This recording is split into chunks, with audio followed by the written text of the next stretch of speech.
Thanks for having me here. This looks like it's going to be an extremely interesting program, so well done to Beth and everyone who's pulled it together. I'd also like to thank you all for coming along and demonstrating your interest in the UN and in international affairs. It's great to see. I once considered myself a young professional, I guess, but I'll leave it to you guys to judge whether I'm living up to that still. I'd also like to acknowledge Mr. Chris Woodthorpe, the Director of the UN Information Centre, and all the other representatives of our UN family who are here today.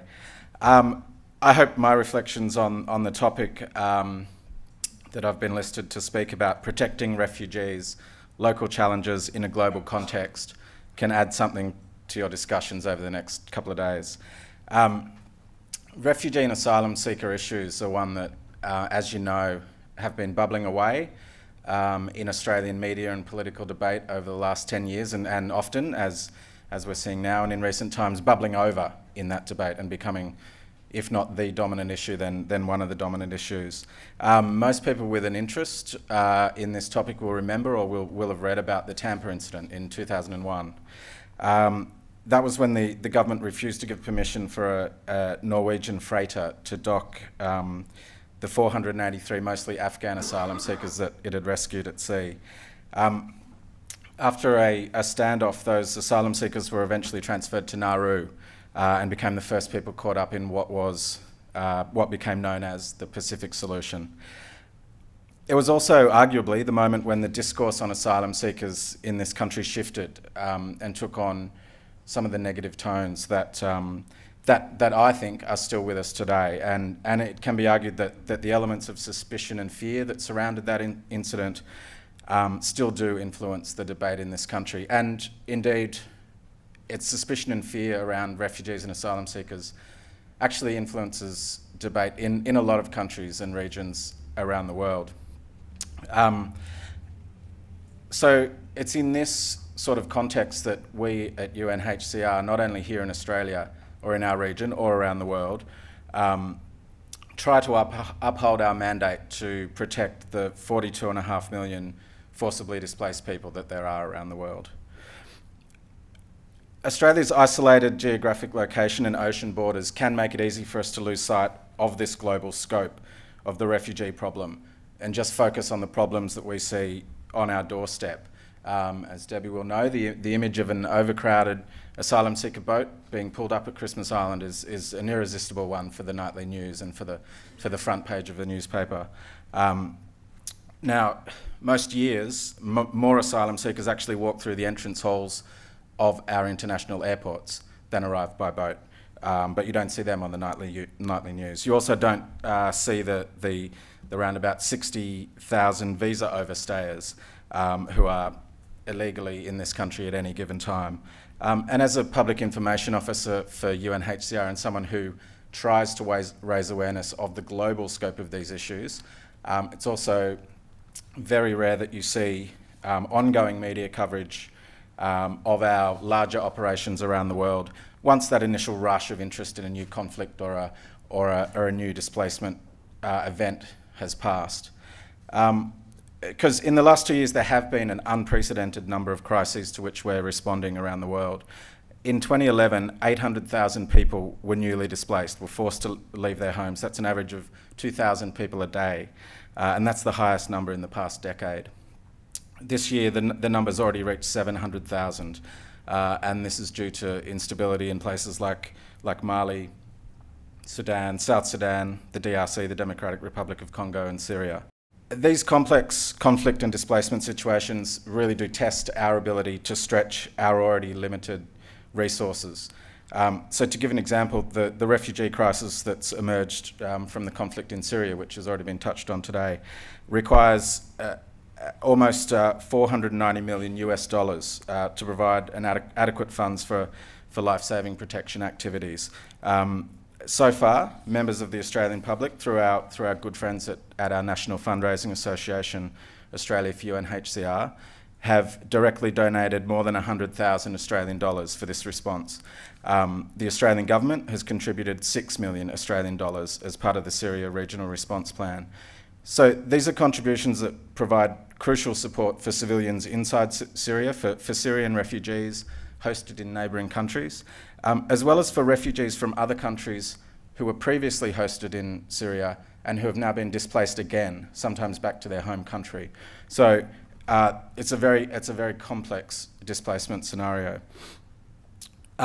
What's unfortunate, in my opinion, is that these contributions that are being made by Australia is often lost in this constant media cycle we have of asylum seeker arrivals and updates on offshore processing options.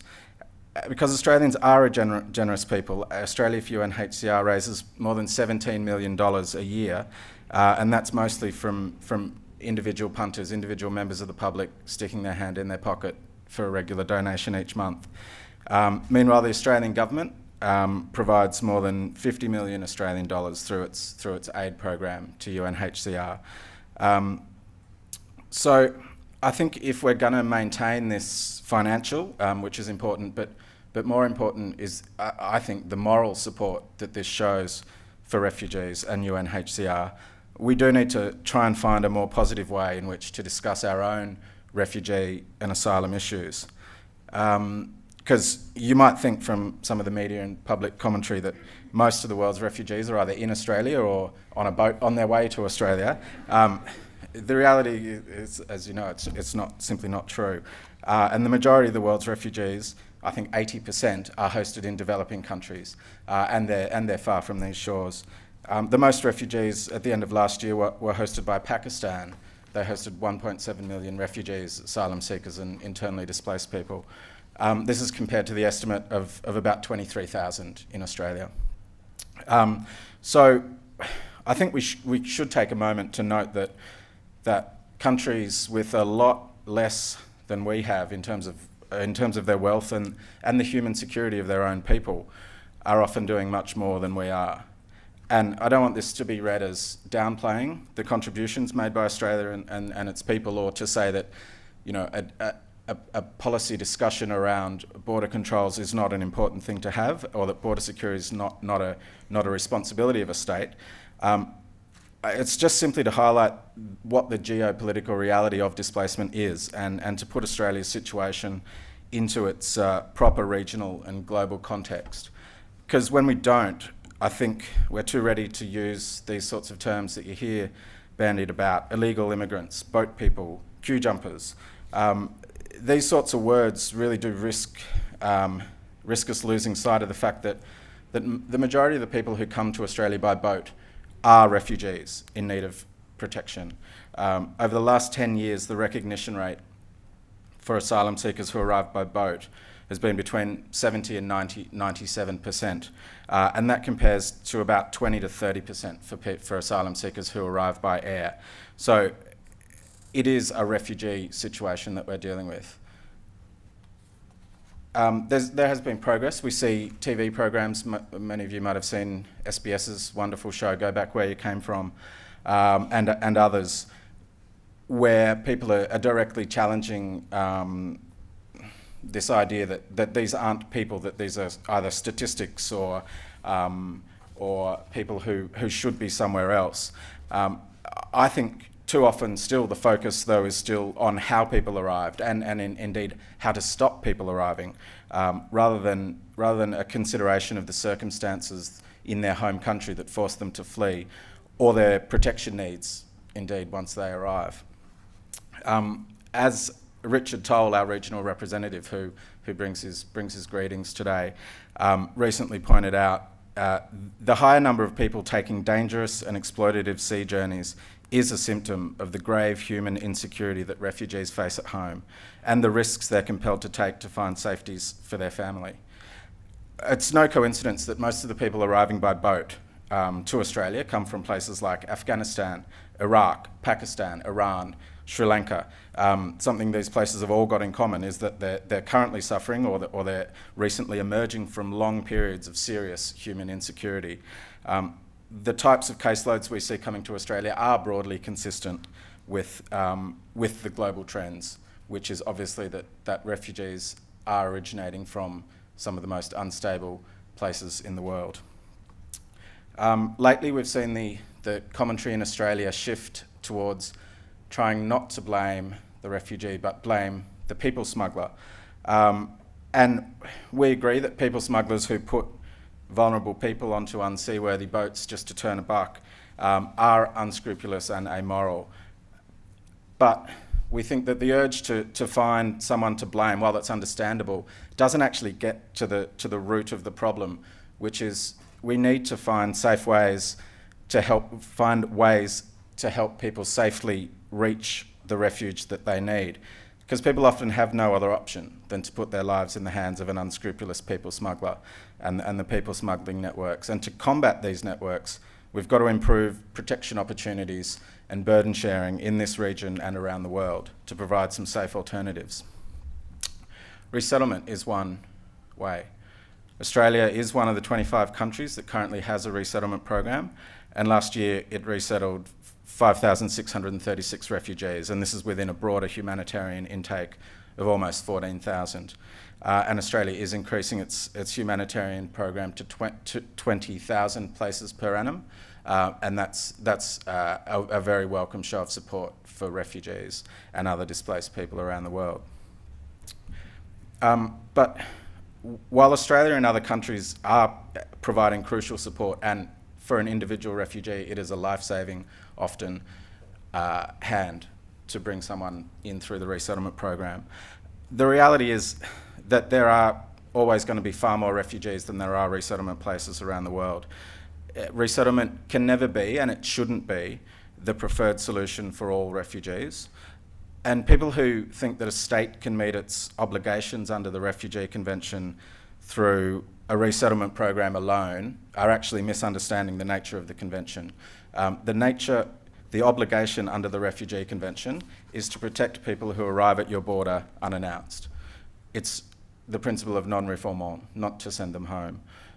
Refugee movement is by its nature disorganised, chaotic, and it's very seldom the orderly process that people imagine or hope for if they think of refugee intakes as just another stream of the migration program.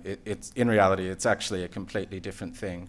It's a vital it's a vital protection tool, but we should remember it's an additional voluntary burden sharing contribution that countries can make on top of their convention obligations. UNHCR's mandate is to provide international protection and seek durable solutions for refugees, but the principal responsibility for this activity lies with states. And I've got to stress again that people who say that states can deflect their problem from their own borders off onto UNHCR somewhere else, because UNHCR can take care of them, also misunderstand the nature of international protection, which is that we and agencies like us step in when states are unable to. But we don't think states in meeting these obligations should have to act alone, and we've seen progress in this region towards comprehensive regional arrangements through the Bali process, which is 46 states in this region, and it's chaired by Indonesia and Australia. The Bali process agreed on a regional cooperation framework and the establishment of a regional support office in Bangkok. Now, the necessity of more regional cooperation was detailed in the recent report here that you might have heard about, the expert panel on asylum seekers, or the Houston panel, which was adopted by the government a couple of months ago. This recommended continued high-level engagement with other states within the context of the regional cooperation framework. And for its part, Australia has committed extra funding for the Regional Support Office and more broadly for some of these capacity building activities in Southeast Asia. And we hope that these initiatives like these will broaden the protection space that is available in a region where, let's face it, there are very few countries in Southeast Asia which are signatories to the Refugee Convention and who have committed themselves to giving long-term protection to refugees. This is promising progress, but we think there's a ways to go. Now, that being said, we've also voiced our concerns as an agency over the panel recommendations, which have now resulted in the designation of Nauru and PNG as regional processing countries, and we've already started to see asylum seekers being sent to Nauru. As we've said on many occasions, our UNHCR's preference remains an arrangement that would allow asylum seekers arriving by boat into Australia's territory to be processed in Australia. Arrangements to transfer asylum seekers to another country should normally only be pursued, firstly, if it's part of a burden-sharing arrangement to more fairly distribute responsibilities and enhance available protection space, and secondly, when all the appropriate protection safeguards are in place in the countries involved. At this time, UNHCR believes there are still a number of significant protection and operational issues that need to be resolved for those asylum seekers who have been or will be transferred to Nauru or PNG.